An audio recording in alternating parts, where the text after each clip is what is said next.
In the last episode, we learned the jobs of network devices. Switches connect local devices. Routers connect networks. Firewalls check rules. Access points bring wireless devices in. But here is the next question. How do we arrange those devices?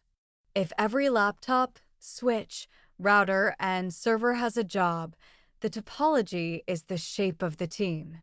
Pause and predict. For a simple classroom lab, would you start with star, mesh, or spine leaf? For a simple classroom, you would usually start with a star. End devices connect back to a central switch or access point. Simple, readable, and easy to troubleshoot. Topology means the shape or connection pattern of a network. Physical topology is what you can point at: devices, cables, ports, racks, and rooms. Logical topology is how traffic behaves, which path packets take, where loops could happen, where redundancy exists, and where a failure might hurt. Beginners often look at diagrams like they are just art. They are not. A diagram is a map of choices.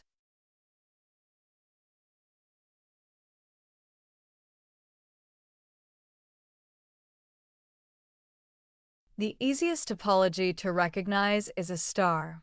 In a star topology, devices connect back to a central device. In a wired LAN, that central device is often a switch. In a small wireless example, clients connect to an access point, and the access point connects back into the wired network. Star topologies are popular because they are easy to build, easy to understand, and easy to troubleshoot. If one laptop cable fails, that laptop has a problem. The whole classroom does not necessarily go down. Quick check. What is the weak spot in a basic star topology? The center. If the central switch fails, many connected devices can lose network access. That is called a single point of failure.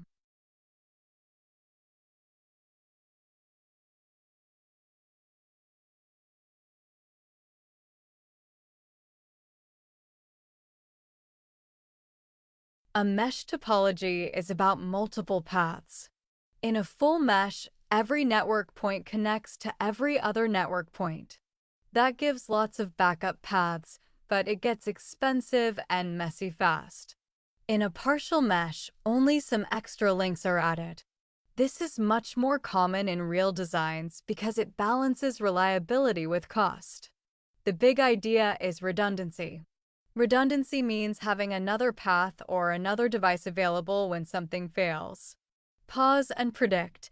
Why not make every network full mesh?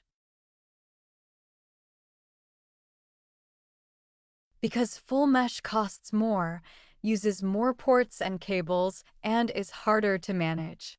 More paths can help, but more paths also mean more design responsibility.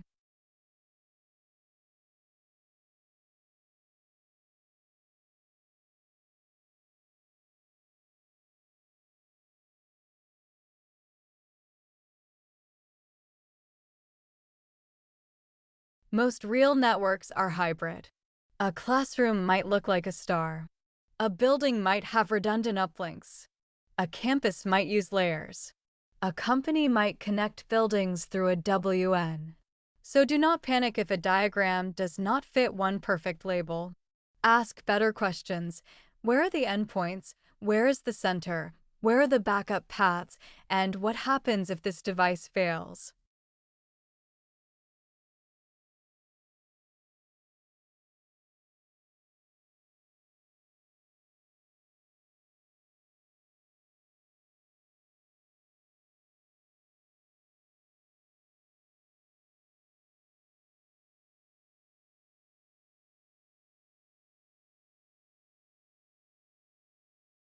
Now let's move from simple shapes to architecture. Architecture is the design pattern behind the network. It is not just where lines are drawn. It is why the network is organized that way. In a two-tier campus design, you usually have an access layer and a collapsed distribution core layer. The access layer is where end devices connect: laptops, printers, phones, and access points. The upper layer aggregates those access switches and helps connect the building to the rest of the network. Two-tier designs are common for smaller or medium networks because they are simpler than a full three-tier design. Quick check: in two-tier design, which layer connects end devices? The access layer. End devices connect at the access layer.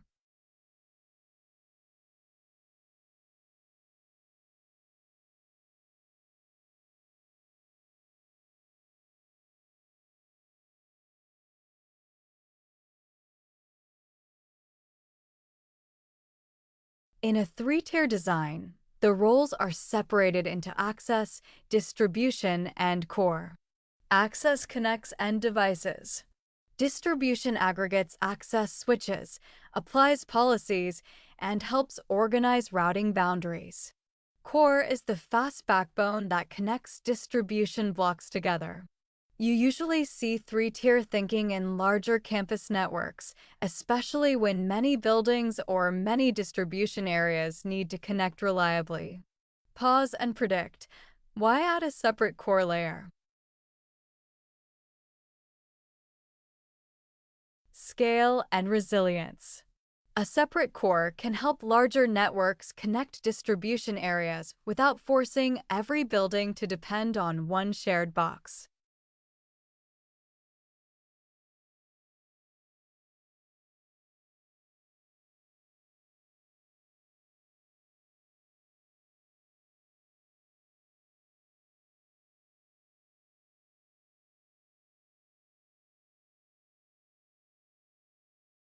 Spine leaf is a design you often see in data centers. Leaf switches connect to servers, storage, firewalls, or other devices at the edge of the fabric. Spine switches connect the leaf switches together. The clean beginner idea is this: every leaf has a consistent path through the spines to reach other leaves. That can make data center traffic more predictable and easier to scale. If you need more server ports, add leaves. If you need more fabric capacity, add spines. Quick check: in spine leaf, servers usually connect to spine or leaf switches. Leaf switches. The leaves are where servers and other endpoints usually attach.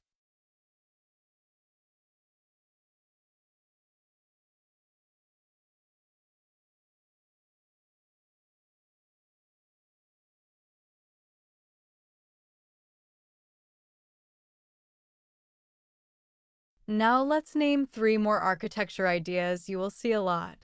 A WAN or wide area network connects networks across larger distances. If a company connects 2 offices in different cities, that connection is part of a WN. SOHO means small office home office. A SOHO network is the kind of simple network you might see at home, in a tiny business, or in a small classroom lab. On-premises means resources live in an organization's own building or data center. Cloud means resources live in a provider environment. Many modern networks are hybrid. Some things are on-prem, some things are in the cloud, and the network has to connect people to both. Quick check: which term fits a tiny office or home network? SOHO, small office home office.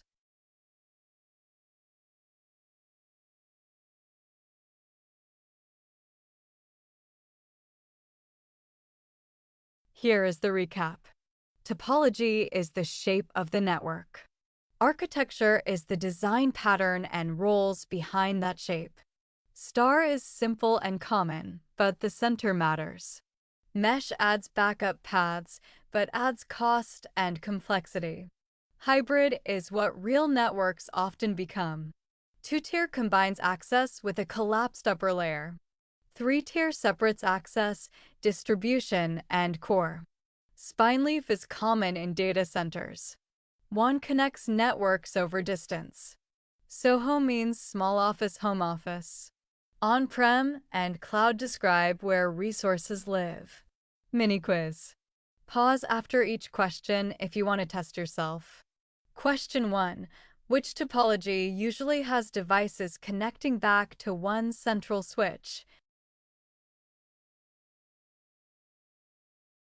Answer: star. Question 2. What does mesh add to a design?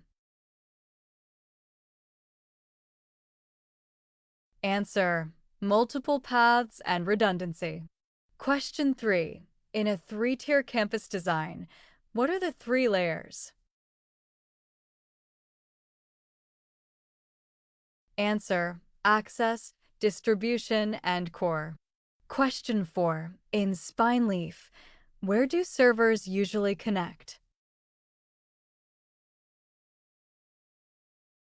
Answer: leaf switches. Question 5. What does one stand for? Answer: wide area network. Question 6. What does SOHO stand for? Answer: small office, home office. For practice, draw a tiny classroom star topology.